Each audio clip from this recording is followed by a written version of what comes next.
Hello, it's Monday, and you know what that means. It's time for weekly football recap on the Big D podcast. Before I bring in Alex for his weekly contribution, please subscribe, like, and share the Spunky Spectrum Sports YouTube page. We can see all our content.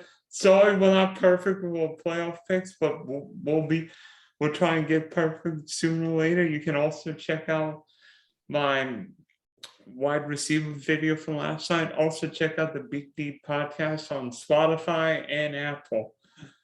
So back for his weekly edition with me is to talk Championship Sunday as Alex. Alex, I hope you're not freezing on the other side of the state. Yeah, I spent the weekend in Pittsburgh, coming back down to Florida. I know it's been a cold weekend down here, but it feels like summertime compared to what I was dealing with up there. But no, it's great to be here as always, Dylan. Pleasure to be here. Can't wait to talk about the two games yesterday. And it's almost that time of the year. It's almost Super Bowl time, baby. But we got a couple weeks until that. We still got to go over these games. So, but like I said, pleasure to be here, and can't wait to get started. So, in what may be one of the biggest Championship Sunday upsets we've ever seen, can you the Cincinnati Bengals? That's right, the Cincinnati Bengals shocked the football world by beating Pat Mahomes and the Kansas City Chiefs 27-24 in overtime. Joe Burrow, in just his second year, is going to the Super Bowl. Yeah, and Patrick Mahomes and the Chiefs are finito. Going golfing. Hit the links. No, I mean it's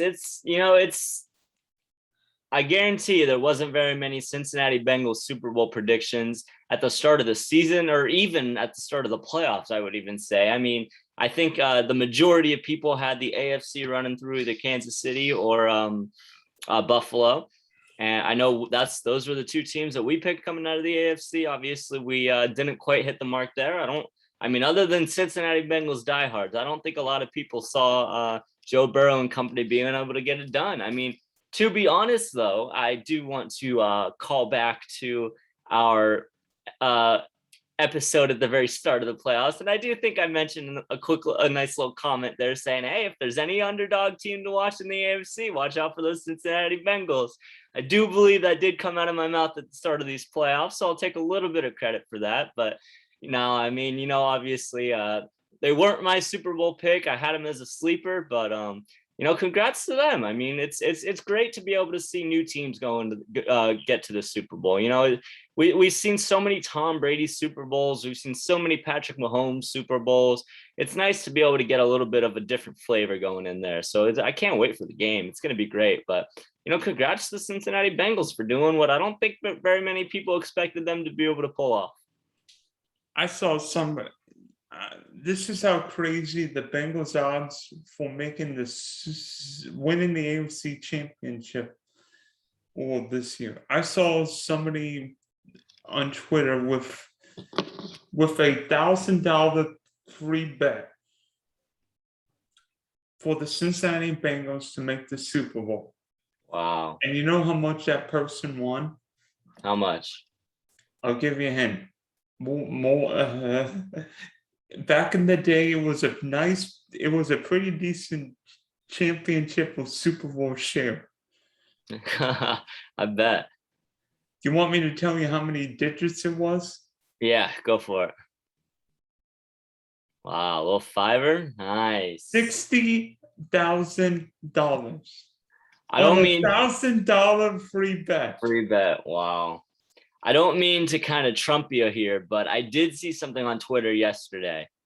Maybe the craziest bet that has ever been placed and the craziest bet that's ever been won. I'm not sure if you saw this, but I saw yesterday one person threw a bet on a exact score parlay for both games. Bengals 27, Chiefs 24, Rams 20, 49ers 17, threw $20 down and won $579,000. Holy Snikes. I mean, if Back to the Future isn't real, then I don't know what could be happening with that, because to be able to nail to the T both championship game scores, I mean, man deserves that much money and more. They should double it just because of the absolute insanity of being able to hit that bet. Just making a cool million. Exactly. I mean, like that man that's the luckiest day that he will ever have by far. But congrats to him for even having the cojones to place that bet, let alone winning it. I mean, obviously, $20 is not like you're throwing your life on the line for that, but you're sure changing your life with the outcome of that. Well, to me, speaking of changing life, two guys who have changed lives in Cincinnati, Joe Burrow and Ja'Marr Chase. I mean, whether it's probably a year or two early, I mean, is it a year or two early, or the Bengals for real? No, I mean, they're absolutely for real. You can't not be for real if you make it to the Super Bowl. I mean, this has been the craziest season. This has been the craziest NFL season that I might have ever seen. I mean, the amount of ridiculous upsets, the amount of just crazy games, crazy finishes, overtimes. I mean, Josh Allen, when he saw the Kansas City Chiefs win that coin toss yesterday, I don't know if you saw his tweet, but he just tweeted pain after watching Kansas City win that coin toss, because what he must have been feeling. But no, I mean, they're legit. I mean, they're in the Super Bowl. Joe Burrow, second year, Ja'Marr Chase, rookie receiver. I mean, these two guys, Bengals fans have got to be absolutely hyped, obviously for the upcoming Super Bowl, but just about their future. I mean, obviously it's a tough conference with you're still going to be having to deal with Josh Allen for a long time. Patrick Mahomes is in his prime. I mean, but the fact that they made it to the Super Bowl this year, it's got to cast no doubt in anyone's eyes about how serious and legit these Cincinnati Bengals really are. I mean, I don't remember too many teams that have gone up this many steps, because 2 years ago, Cincinnati was the worst team known. Last year, Cincinnati got the 5th pick in the draft. Yeah. And now the Cincinnati Bengals, one game away from being Super Bowl champs. I mean, maybe it's just the year, because 2021 saw plenty of surprise. The Atlanta Braves won their first world championship since 1995. Georgia football won its first national championship in 41 years. And hell, to top it off, the Cincinnati Bengals are playing their first Super Bowl in either one of our lifetimes. I know. And the craziest thing about it, too, is this is the same Cincinnati Bengals team who got swept by the Cleveland Browns this season and lost to the New York Jets. I mean, it's just, this season, it's just hard to even talk about as fans and as podcasters, just because there's just so many questions that you have about how did this happen? How did they win that game? How did they lose that game? How did he score that touchdown? How did he throw for that? I mean, it's just been, like I said earlier, I mean, I just cannot remember an NFL season with as many twists, as many turns, as many upsets, as many crazy storylines as we've seen this year. But I mean, it's been just a couple of weeks ago, we were talking about how the Cincinnati Bengals won their first playoff game in 30 plus years. And now all of a sudden they're in the Super Bowl. It's just, I mean, it's the storyline of storylines. It's like I said earlier as well. I mean, it's nice to be able to see a team that kind of came out of nowhere. That, I mean, like you said, they were the worst team in the league 2 years ago. They have a top 5 pick last year, and all of a sudden they're in the Super Bowl. It's just, I mean, it's a testament to the amount of work that Zach Taylor has put into that team. It's a testament to the amount of progress and that Joe Burrow has made over the last season, 2 seasons. And then obviously, I mean, a lot of people were questioning the Cincinnati Bengals at the beginning of the season and the offseason about why they didn't take Penei Sewell. Why didn't they protect Joe Burrow? Why? I mean, obviously, yeah, he has the chemistry with Ja'Marr Chase, but he's not going to be able to get the ball to him if he's on his butt in 2 seconds after the snap. Well, I'll tell you what, Joe Burrow and Ja'Marr Chase sure proved those people wrong, because Penei Sewell and the Detroit Lions, I'll just say this, they didn't make it to the Super Bowl. So credit to The Detroit Lions have never made the Super Bowl. I mean, you might be able to guess which teams have never played in the Super Bowl. Yeah, I mean, I know the Detroit Lions are one of them, and I know Matthew Stafford is very excited to be a Super Bowl participant this season. We'll talk about that a little bit later, but it's just, I mean, it's a great story for the Bengals. It's a great turnaround. It's something that I hope to see out of my Miami Dolphins sometime soon. But it's congratulations to them. It's interesting. There's a little bit of deja vu with the Bengals because in week 17 against the Chiefs, guess how many points the Cincinnati Bengals gave up to the Chiefs in the second half? In the second half, I don't quite remember in the second half. 2 points? 3 points. Oh, it looked like you were holding up 2 fingers. I was like, I don't remember a safety in that game, but yeah. And guess how many points the Chiefs scored in the second half yesterday? 3 points. And you know what? And you know what else has happened in all 3 postseason games this year? The Bengals got a key interception that clinched the game against Derek Carr, Ryan Tannehill, and some guy you may have heard of, Patrick Mahomes. And you know what else has happened in all 3 postseason games? What's that? Let's see. Sid Kicker. You might have heard of this guy. Oh, yeah. I don't know what his nickname is. Evan McPherson, Shooter McPherson, whatever his name is. Well, he's attempting 12 field goals, 4 in every game. Yep. And he's 12 for 12 in the playoffs. Yeah. Including 2 walk-off field goals. Yeah. He's from the University of Florida Gators. I mean, chomp chomp. Chomp chomp, baby. It's great to see a Gator in the Super Bowl, and it's great to see a Gator have that much contribution throughout the playoffs and in the championship game to get his team to the Super Bowl. I mean, he's got to be. I don't know if there's a special teams MVP or a kicker MVP. I can't, but he definitely deserves to win one if there is.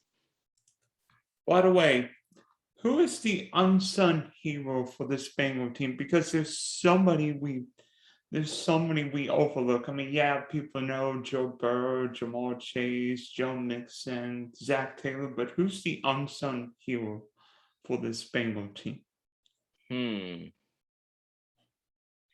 I mean, I honestly, my true answer to that would be Evan McPherson. I mean, he's been getting a lot of coverage lately but I mean, I'm sure there's someone specific popping up in your head. So I'd like to hear what you're thinking there. I mean, obviously, I as a soccer player, I don't think kickers get enough love. So I've always been a little partial towards the kickers, whereas a lot of people tend to put a lot of blame on the kickers for when they miss. So my immediate thought there is Evan McPherson, but I know that that's probably not who you're thinking of. So I'm interested to see where you're going with that.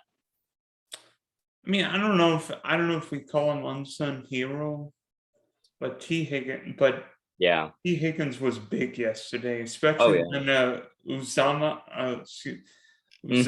basically left in the first quarter with a horrible looking knee injury. But T. Higgins, I mean, a lot of people look at Jamar Chase as the key, but T. Higgins is really important too. When Clemson won the 2018 National Championship, T. Higgins was big. And I want T. Higgins with the Jags so bad because Lawrence and T. Higgins would be like Joe Burrow and Jamar Chase. Yeah. That's a great call. I should have had that pop in my head. I mean, he was their leading receiver yesterday. I mean, obviously, like you said, Joe Burrow and Jamar Chase get all the love, but I mean, obviously, Tyler Boyd didn't have as much of a contribution yesterday. He wasn't necessarily needed, I would say, but T. Higgins has been that 1B to Jamar Chase's 1A all year, and you're absolutely right. He doesn't get the love that he deserves, and it's got to be great for Joe Burrow because as a defense game planning against the Cincinnati Bengals offense, You have to stop Joe Mixon because you can't let them run all over you. But when you think that passing game, you immediately think about Jamar Chase, and that opens plenty of opportunities for T. Higgins, and he sure took advantage of them yesterday, and he helped his team go to a Super Bowl.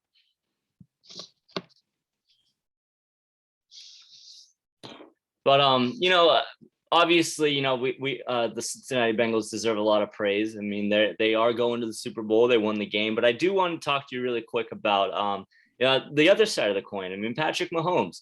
You looked at that first half. I mean, Kansas City jumps out to an early lead. It looks like they're just going to run away with it from the way they were playing in the first half. I mean, up 21-3 at one point in that first half, I believe. And then all of a sudden, it seemed like a big blunder at the end of the first half just kind of killed all of the momentum for them. They go into the locker room, obviously if they score that touchdown at the end of the first half there, they've got all of the momentum. I mean, they already had momentum going into the locker room, but I mean, there had to have been a flip of a switch there. And then the second half, a whole different Patrick Mahomes came out. And I want to know what you thought about Mahomes yesterday, because obviously I think it was a tale of two halves, but I mean, what do you see from the reigning, I mean, baby goat, as a lot of people call him? Yeah, baby goat. But to me, I knew a letdown could come after what Josh Allen, Mahomes did in the AFC in the division round. Right. But in the first half, Pat Mahomes looked like himself for 29 minutes and 55 seconds. Then I don't know what happened in the first half. I mean, it looked like a deer in the headlight moments where Kansas City, I think he thought Kansas City still could call timeout, where the Chiefs didn't have a timeout, and he forgot you either throw that ball out of bounds or to the end zone. Yeah.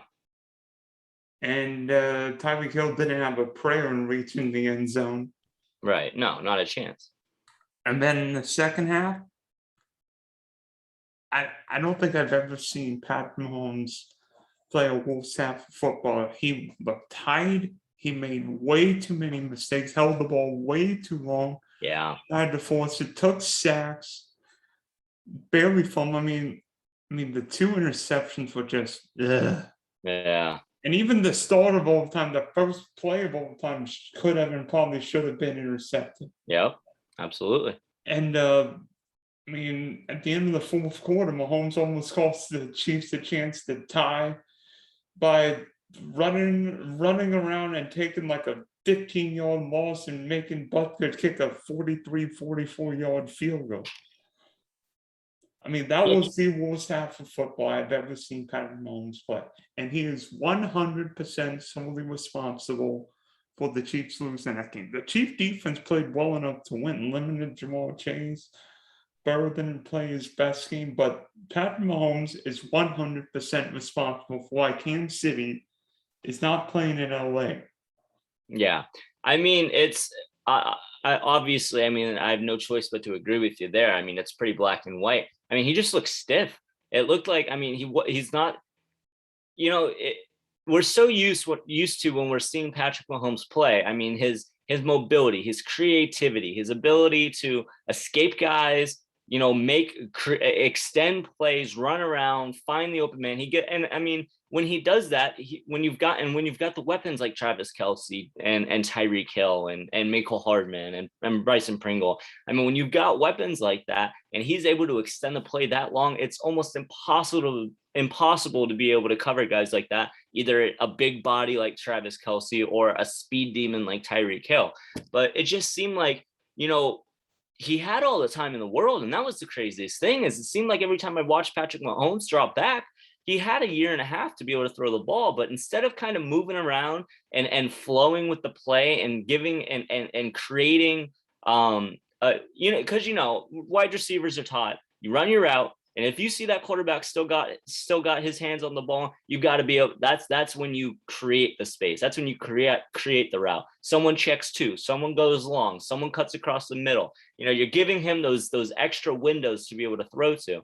But when you're just standing in the pocket, it really limits your receiver's ability, because you can't have everyone crash to the middle, because the entire secondary is going to be in the middle. But And that's what Patrick Mahomes has always been so good at, is about being able to scramble, being able to head towards those sidelines, have someone be able to break out deep, have someone be able to break close to him on the sideline or break down the sideline. And it just seemed like he was just kind of standing in the middle of the field, hoping his teammates were going to be able to make something happen instead of him being able to be the one who makes something happen, which is what we've always been so accustomed to seeing. I mean, he just looked stiff. He looked a little confused out there. He looked like he wasn't exactly sure what he needed to be doing or what he should have been doing. Like you said, it was the worst second half of football you've ever seen Patrick Mahomes play. And I have to tail on to that because it just looked like a completely different quarterback. I mean, now I'll tell you what, the one thing I told you before we started, I had a bit of a hot take about this game, and you kind of set me up perfectly for it. You said you put 100% of the responsibility on Patrick Mahomes yesterday. And I agree to you to an extent. I agree to you to an extent because of the one reason. Yes, Patrick Mahomes had a terrible second half. He did not look like the Patrick Mahomes that we're used to seeing. And he did not look like a Patrick Mahomes who wanted to go to a Super Bowl. However, my one counter to that is the play call at the end of that first half, because that wasn't a Patrick Mahomes decision at the end of that first half. And I think that one play alone cost them that game. I'm looking at this play and I'm saying, look, there's 5 seconds on the clock. You have no timeouts. How you throw that ball anywhere but the end zone is just, you have Travis Kelce. You have one of the biggest, most dominating targets in the NFL, a man who you can just throw the ball up to, and we've seen him come down with it time and time again. He's almost impossible to cover because you can throw it anywhere and he's going to be able to go up and get that ball. But that was a designed play, it looked like. I mean, everyone was moving off to the left. The route was a route to the flat, and you dump it off and expect him to be able to get past. I mean, I put a chunk of the blame on the offensive play calling there, because I just don't understand, if you in that situation, to be able to add an extra 7 points to that score at the end of the first half. I'm not so sure with scoring a touchdown there at the end of that half, you carry even more momentum going into halftime instead of completely flipping and telling the Cincinnati Bengals, oh my God, they didn't score there where they absolutely should have. We might have a chance to do something here. You give the Bengals hope. You give them a little bit of momentum for a huge defensive stop at the end of a first half, and the Cincinnati Bengals take that and run with it. I mean, how you don't just take a quick snap, hold the ball for a second, put your fingers on the laces, and slash that ball across to Travis Kelce, running a quick slant, running a 3-yard in and cutting across. And the thing about that is, if you get that ball out quick enough and that ball falls incomplete, you might have another extra second on that clock. It would have been close. I don't know if they would have been able to get a second playoff in that amount of time, but it would have been close. You definitely, however, do not have a chance to run another play if you throw that ball in the flat. I mean, if that ball doesn't go in the end zone, that's the last play that happened no matter what. You might be able to run a quick slant, have it fall incomplete, and be able to dial up another play. But it looked like a design play to the flat, and it just blew my mind why they would sacrifice a potential, and it wasn't a given, but a potential extra play and not go to one of the most mismatched players on your offense in that situation. So yes, Patrick Mahomes did have a terrible second half in that game, and he definitely was a big part of why they lost that game. But man, that was a blown play call at the end of the first half. And I think a big part of that loss falls on that decision because, like I said, I mean, you give the Bengals momentum, you give them a little bit of hope, and they took it and ran with it, and they ended up going to the Super Bowl.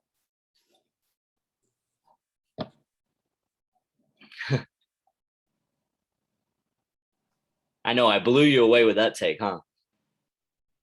No.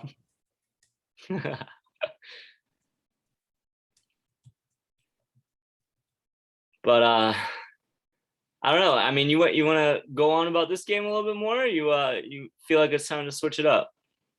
Let's head to the California coast. All right, let's head to the California coast. I mean, we all obviously, I don't think there was much of a football fan who doesn't know what happened in either of these two games yesterday. But the LA Rams are joining the Cincinnati Bengals in the Super Bowl with a final score of 20-17 over the San Francisco 49ers. I mean, we talked about this game yesterday. This game was closer than I expected it to be. I mean, I remember when we were talking, I almost expected a blowout in this game. We definitely didn't get that. It definitely came down to the wire.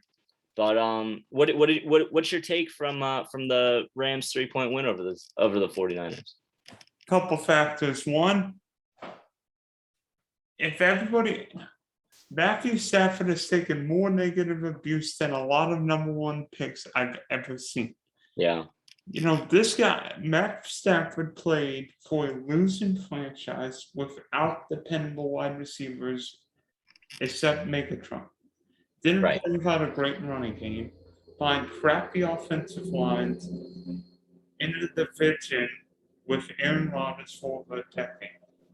Now, he's got arguably one of not the best play calls in football, Sean McVay, the best wide receiver in football, Cooper Kupp, Yeah. a playmaking star in Odell Beckham, Van Jefferson emerging number 3 receiver, Tyler Higbee if he's healthy, a dependable tight end, Right. and 2 reliable running backs. This is a game that Matthew Stafford was built for. Jimmy G is not the reason why the 49ers lost that game. Matthew Stafford won that game because San Francisco came at him early and on. They laid the dump in their staff. I remember a couple of times where Stafford took shot after shot, and I'm like, will he be okay? Because it looked like it was open. But yet Stafford came up after every play and just kept fighting, And in the end, there's a reason why the Rams gave up 2 first-round picks and Jared Goff. It's because Matt Stafford's the difference maker. Jared Goff's not winning that game yesterday. No. But Matthew Stafford won that game. Yeah, no, I absolutely agree with you. I mean, I think it's almost fair to say that Matthew Stafford might be one of the most, if not one of the most, or if not the most, one of the most at least underrated players in the NFL. I mean, bingo. Yeah. I mean, he's obviously, you know, it's hard to be noticed. It's hard to be properly awarded, properly recognized is the word when you're a member of the Detroit Lions franchise. I mean, it's one of the worst franchises in professional sports, and it just sucks the life out of every fan, player, coach that ever goes there. I mean, credit to Dan Campbell, honestly, just a brief little segue about the Lions. Credit for him for having the attitude he has, which I think is a unique attitude that I think might actually help the Lions down the road, you know.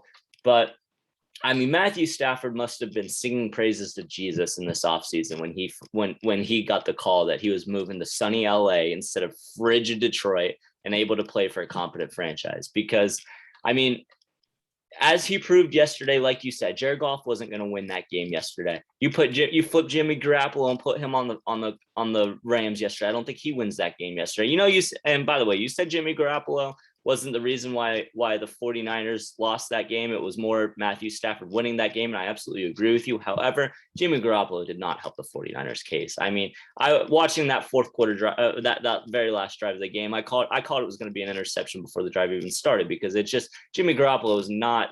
He's not the guy you want under center when you're down 3 in a championship game to go to a Super Bowl. It's just he's not good enough, in my opinion. However, Matthew Stafford, I mean, he did what he needed to do to win the game yesterday. It wasn't the prettiest game that the Rams have ever played, but it was the game that they needed to play to get to the Super Bowl, and that's exactly what they did. I mean, Odell Beckham Jr., amazing addition to that offense.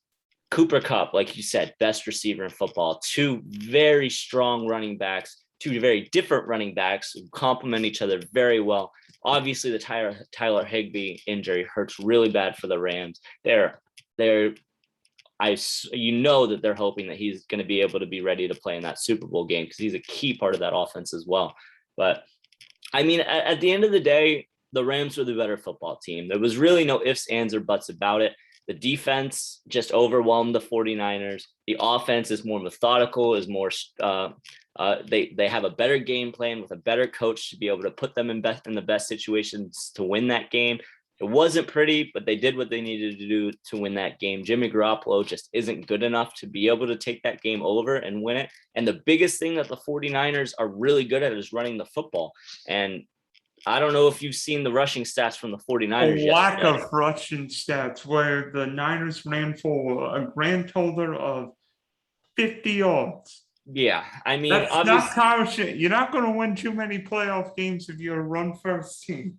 yeah. I mean, Deebo Samuel, their leading rusher, obviously, he has a huge influence in their running game. It's not abnormal for him to be leading the team in rushing. It's just normally he gets a little bit more than 26 yards. Elijah Mitchell, I mean, a non-factor, 11 carries for 20 yards, a 1.8 average. It's just that's not going to get the job done. And I mean, and without an effective running game, Jimmy Garoppolo was not the guy to be able to take over that football game and win it through the air. I mean, like I said, I was watching the very end of that football game with my dad, and I said, right when that drive started, I was like, I know Jimmy G's going to throw a pick here. Obviously, he had to make something happen, but it's a 3-point football game. You didn't have to go 80 yards. You had to go about 40 yards. And I just had no faith in him to be able to get it done. And he threw the pick to end up finishing off that game. But, the better team won. I think, I was kind of half predicting a blowout in that game. The Rams didn't need to blow them out. Like you said, I mean, they played the game they needed to play to win the game. And it's a Rams-Bengals Super Bowl, and I can't wait for it.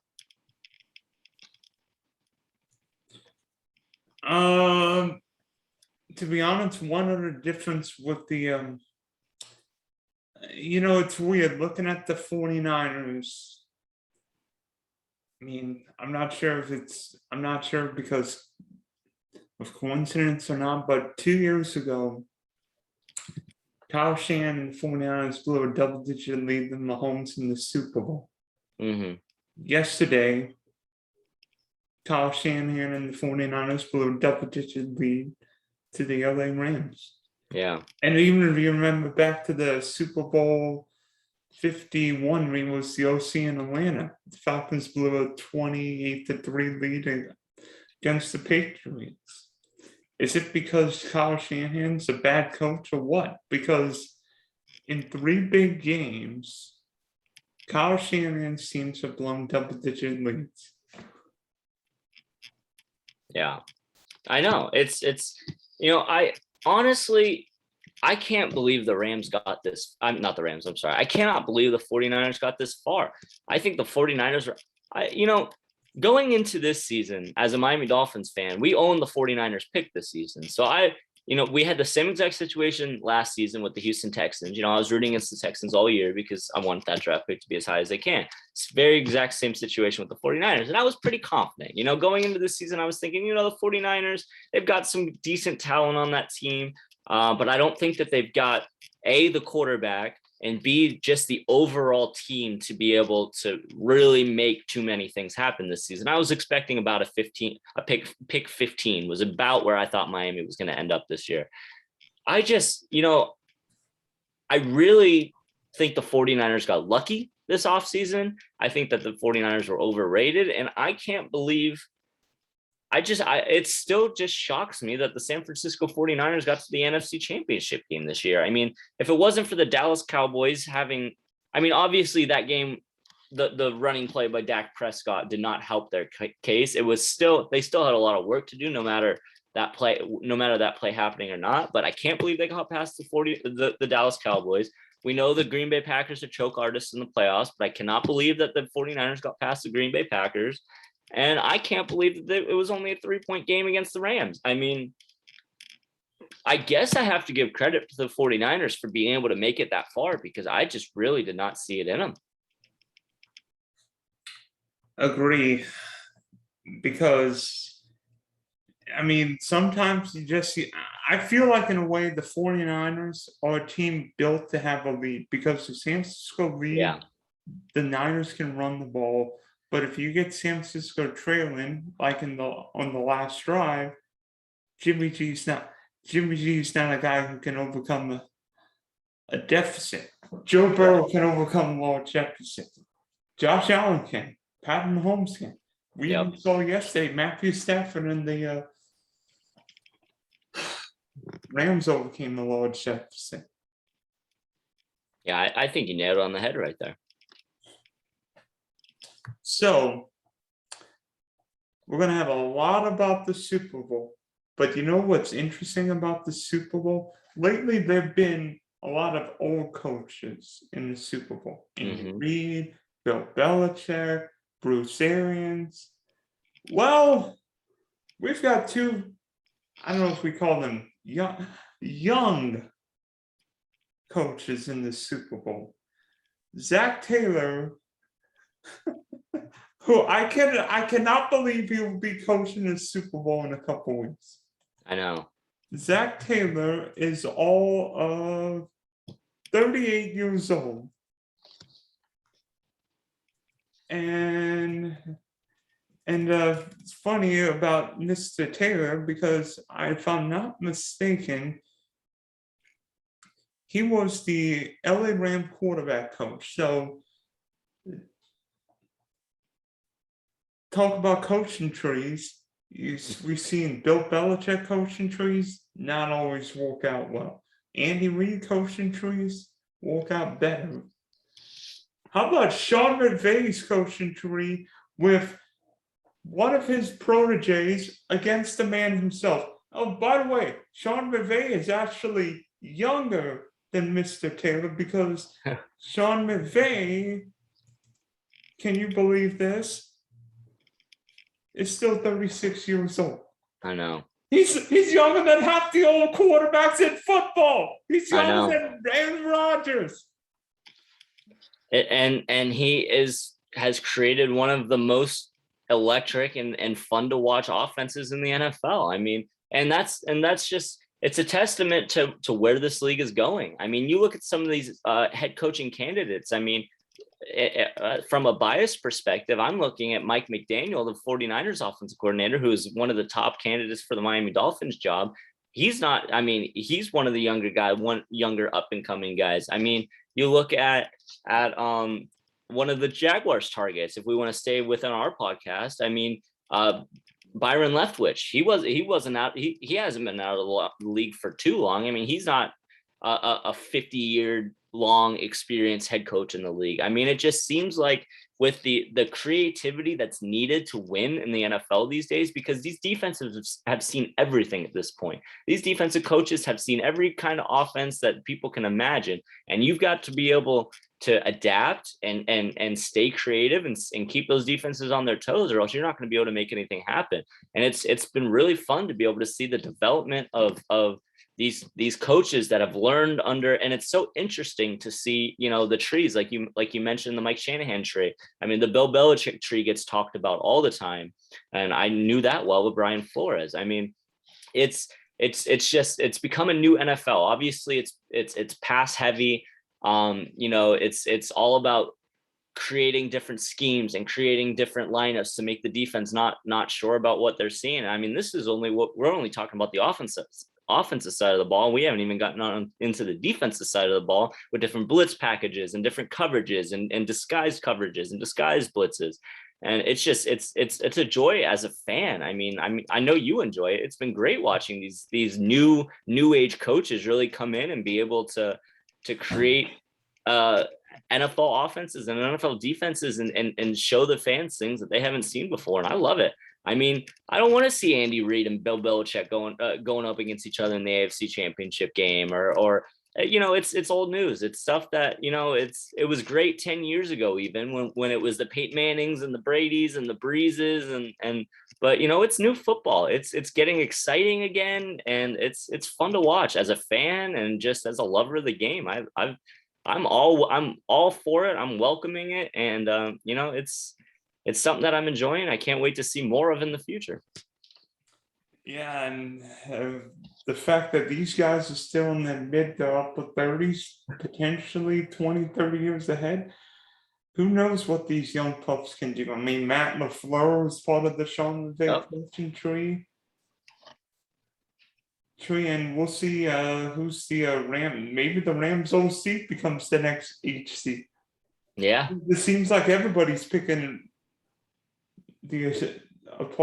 picking guys off the Sean McVay coaching tree. Absolutely. I mean, he's one of the most he's one of the brightest young minds like that have really jumped into the scene of NFL coaches. I don't blame franchises for wanting to kind of pick a branch from that tree and really try and learn as much from his brain as they can. Because I mean, these LA Rams this year, I mean, they went all in. They shoved their chips to the middle of the table. They said, we're not going to have a first round pick until 2024. We're not going to have a first round pick until 2030, if that's what it means to really be able to build a team that can win a Super Bowl. And they've gotten there. They've gotten there. It's just a matter of in 2 weeks if they can really get the job done. But it's definitely a strategy that a lot of teams don't. I mean, teams value draft picks in this league, and it's a definitely a unique way of going at it, and so far it's worked. And in 2 weeks time, we'll see if the Matthew Stafford edition, if the Von Miller edition, so all these guys, the Odell Beckham edition, these guys that they bring in, they say, we don't need the draft picks, we don't need rookies, we're going to take proven veterans who know the league, who know the game, and can work together. And that's what they've done. And in 2 weeks, we're going to see if they can really finish the job. But I love the new NFL, man. I'm not gonna say it was getting stale, but it kind of seemed like it was getting a little bit repetitive, and we're starting to see some new stuff, and it's a blast to be able to watch. I apologize for Alice's parrot going bananas. I think he's still chomping at the bit of the last night's games. But thanks for hopping on, Alex. I can't believe this. It's almost Super Bowl. We're gonna have a Super Bowl theme episode next week, and we'll announce our picks, maybe get some props. Alex come up with your best Super Bowl trivia question, because you will not stump me next. I know I won't be able to stump you. I'll try my absolute hardest, Dylan. But I don't think it's going to happen, but I'll think of something good, and I can't wait to talk about it next week. All right. Later, homie. All right. Thanks for having me.